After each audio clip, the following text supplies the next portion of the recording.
c'est parti. Je vais vous proposer mes livres préférés et je vais essayer de vous convaincre avec mes mots que ce sont des livres génialissimes. Donc, je ne suis pas maquillée, j'ai les cheveux gras, je suis en pyjama, on s'en fout. Ce qui compte, c'est la lecture. On commence avec mon ventre qui gargouille. Je ne sais pas si ça s'est entendu. Shutter Island de Dennis Lehane. Vous devez connaître, je pense, parce qu'il y a un film qui est sorti avec Leonardo DiCaprio. Que dire? C'est mon film préféré. Quant au roman, il est excellent. Vraiment, si vous avez vu le film, le roman, c'est la même chose. Le film a ultra bien respecté le roman, donc c'est nickel. Mais la plume est géniale, vraiment. Moi, j'adore Dennis Lehane. J'ai lu aussi Mystic Rivers, mais j'ai pas trop aimé ce roman parce que je l'ai trouvé longuet et tout ça. Et en plus, j'avais vu le film pendant que je lisais le livre parce qu'il passait à la télé. Donc, ça m'a un peu coupé mon envie de le finir parce que je savais le plot twist. Mais celui-là, il faut le lire. Alors, si vous ne connaissez pas, c'est l'histoire d'un enquêteur qui va aller sur une île où il y a un hôpital psychiatrique qui comporte les personnes les plus dérangées et les plus dangereuses. C'est-à-dire que toutes les personnes qui sont enfermées dans cet hôpital psychiatrique sont des tueurs. Comme ça, c'est fait. Ce sont des tueurs. Voilà. Et donc, il va enquêter sur la disparition d'une patiente de cet hôpital psychiatrique. Et il y a plein de plot twists, des rebondissements tout le temps, et la fin, elle est extraordinaire. Et je peux que vous le conseiller, c'est un thriller. Il est génial. Se perdre à l'orée des songes de Tess Corsac. Que dire, ce livre, si vous aimez Inception, vous allez adorer. En fait, c'est l'histoire de deux protagonistes qui vont dans des rêves des mourants pour réaliser leur dernier souhait. Et jusqu'au jour où elles vont aller dans le rêve d'un complice d'un tueur. Et du coup, elles vont tout faire pour tenter de découvrir qui est ce tueur. Sauf que dedans, il y a un plot twist de malade. Genre, vraiment, je ne sais pas comment vous expliquer ça, mais sans spoiler en tout cas, mais dedans, il y a un retournement de situation que moi je n'ai pas vu venir, vraiment. Et il est génial en fait.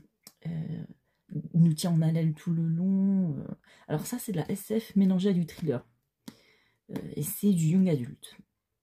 Mais il est génial. Vraiment, je vous le conseille. Franchement, je n'ai pas les mots. Nos étoiles contraires. Alors, c'est de qui ça? C'est de John Green. Donc, Nos étoiles contraires. Je pense que vous connaissez aussi. Il y a un film qui est sorti dessus. Je l'ai lu parce que j'ai vu le film et que j'ai adoré le film. Pourtant, quand j'ai vu le film, je me suis dit, ça va être un navet. Mais finalement, très bonne surprise, j'ai adoré ce film. Donc j'ai lu le roman. Alors, le roman, excusez-moi, John Green, allô? Il est génial, genre sa plume est incroyable. C'est du young adulte, mais très mature. C'est-à-dire que c'est pas de la romance comme on pourrait en trouver. C'est pas de la dark romance, c'est pas de la new romance, c'est de la romance pure, mais young adulte, mais mature. Je ne sais pas comment expliquer ça. Les personnages, vu que c'est une histoire d'une femme, d'une fille, d'une adolescente qui est malade d'un cancer, et elle va rencontrer un gars, un adolescent, qui est malade aussi d'un cancer. Et les deux vont se lier d'amitié, tout d'abord, puis c'est une romance, donc forcément, les sentiments vont se développer. Et, mais il est très touchant. Et l'histoire, pour être un peu plus précise, ils vont tenter de joindre, de joindre leur auteur favori. Sauf que leur auteur, cet auteur-là, il est très désagréable. Et donc ils vont tomber de haut. Ça, c'est sans trop spoiler. voyez. De toute façon, je pense que vous le connaissez, hein. Franchement, c'est un classique, hein, ça. Il faut le lire, il faut le lire. Vraiment, la plume, elle est super agréable. J'ai jamais vu ça. C'est écrit d'une façon ultra légère pour un sujet ultra lourd. Donc, ce qui fait que ça équilibre bien et que ça fait une bonne balance. Vraiment, lisez-le.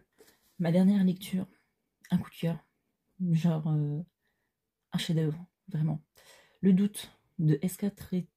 comment on prononce ça? Tremaine, je ne sais pas. C'est un thriller. Donc, ça, c'est l'histoire d'un couple qui est endeuillé suite à la mort de leur fille qui a une jumelle. Et donc, cette fille qui est morte s'appelle Lydia. Et l'autre fille, la survivante, s'appelle Kirsty. Et un jour, la fille va dire à sa mère: mais pourquoi tu m'appelles tout le temps Kirsty alors que je suis Lydia? Et là, paf, on ne sait pas qui est qui. Tout le long, vous voyez le titre, le doute, en rouge flashy, ça correspond au thème du livre. C'est-à-dire que on va douter de tout, tout le temps. Même un truc dont vous êtes persuadé dedans, genre c'est-à-dire que vous savez que c'est faux ou que c'est vrai, mais l'auteur arrive à rendre les choses assez borderline, genre assez sur la ligne, vous voyez. Et donc du coup, on ne sait pas si c'est vrai ou si c'est faux. Et tout le long, jusqu'à la fin. À la fin, ça répond à toutes les questions. Et vraiment, un chef-d'œuvre. Un vrai chef-d'œuvre. Moi, je vous le conseille vraiment si vous aimez les thrillers sans trop de prise de tête, où c'est pas une histoire d'un meurtre sur lequel on enquête. Là, c'est vraiment juste des familles, enfin une famille endeuillée qui tente de se reconstruire comme il peut, enfin comme elle peut. Vraiment, lisez-le. Silo de Hugo Way. Alors ça c'est le tome 3. Non, ça c'est le tome 2, je sais plus. Mais j'ai perdu mon tome 1, je suis dégoûtée. Ça c'est mon livre presque préféré. Vous allez voir mon livre préféré après. Ce livre-là, il est extraordinaire. Vraiment, je n'ai pas les mots. Ce livre est extraordinaire. Enfin, cette saga est extraordinaire. Je conseille tous les silos, les 3 silos. Ne regardez pas la série. Il y a une série qui est sortie. Ne la regardez pas. Parce que elle n'a rien à voir avec les livres et à spoil, sans trop spoiler, parce que vu qu'elle n'a rien à voir, mais c'est du gâchis, franchement. Ne regardez pas la série. En tout cas, pas avant d'avoir lu les livres. Et donc, de quoi ça parle? Eh bien, c'est simple. C'est une dystopie. Donc, c'est de la SF dystopique. Et ça parle de l'apocalypse qui a eu lieu sur Terre. Et du coup, tous les habitants se sont réfugiés sous terre, dans un silo. Et l'air extérieur, là, en haut, est toxique. Et donc, du coup, tu meurs en 30 secondes une fois que tu y es dehors. Sauf que le personnage principal, il va se rendre compte que il se passe des choses pas très super dans ce silo, que en gros le gouvernement cache des trucs, etc. Et un peu totalitaire. Enfin, c'est le principe d'une dystopie, hein, de toute manière. Et donc du coup, il va tenter de découvrir qu'est-ce qu'il cache, le gouvernement. Donc, celui-là, je vous le conseille. Il est génial. La plume aussi. La plume, il faut en parler. Genre, c'est super bien écrit. Et alors, que je vous explique en détail. Oui, je me réinstalle parce que c'est très important.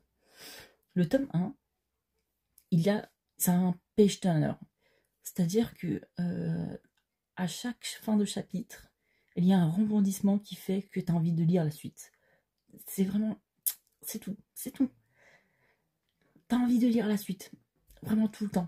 C'est-à-dire que il se passe tout le temps des trucs. Le tome 2, on suit 2 points de vue. Et les 2 points de vue vont se rassembler. Mais d'une manière... C'est du génie. C'est du génie pour moi. Vraiment, c'est du génie. Et le tome 3, c'est la cerise sur le gâteau. J'ai moins aimé le tome 3. Le tome 1 et le tome 2, j'ai adoré. Le tome 3, je l'ai moins aimé. Mais il faut le lire quand même parce que c'est la finalité, vous voyez. c'est la fin de la saga, c'est la réponse, c'est les réponses à toutes les questions qu'on se pose en fait. Donc il faut le lire. Voilà. Mon livre préféré de tous les temps, je ne suis pas originale, je sais. 1984 de George Orwell. Un chef-d'œuvre. C'est une dystopie. Sachez que moi j'adore les dystopies, j'essaye de toutes les lire. Et j'adore la SF. Pour moi, la SF ne peut pas être décevante. C'est-à-dire que je n'ai jamais lu un livre de SF qui me déçoit. Contrairement à la fantasy, où la fantasy ça me déçoit tout le temps, la SF c'est une source sûre pour moi. Donc, 1984. Pourquoi j'ai adoré ce livre? Alors déjà, ça parle d'un gars... oui, désolé, j'ai aucune mémoire concernant les prénoms. Donc je ne retiens pas les prénoms. Ça parle d'un gars qui va simplement découvrir que son régime politique est vachement totalitaire et c'est une dictature, et du coup il va tenter de le dénoncer.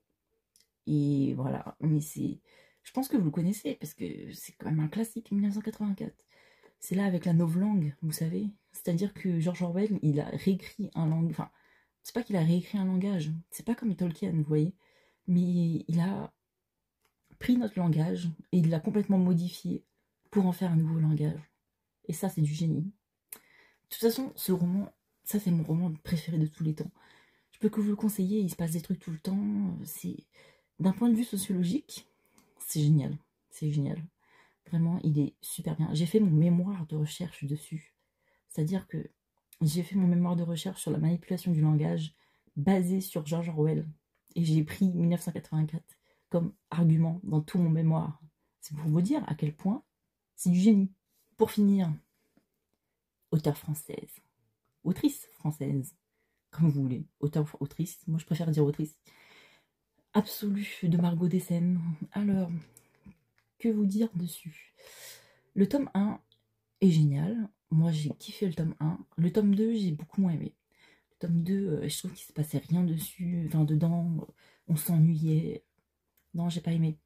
Mais le tome 1, par contre, oh là là, oh mon dieu, mais c'est, en fait c'est une dystopie aussi. Oui je sais, j'adore les dystopies. Ah, mon ventre gargouille.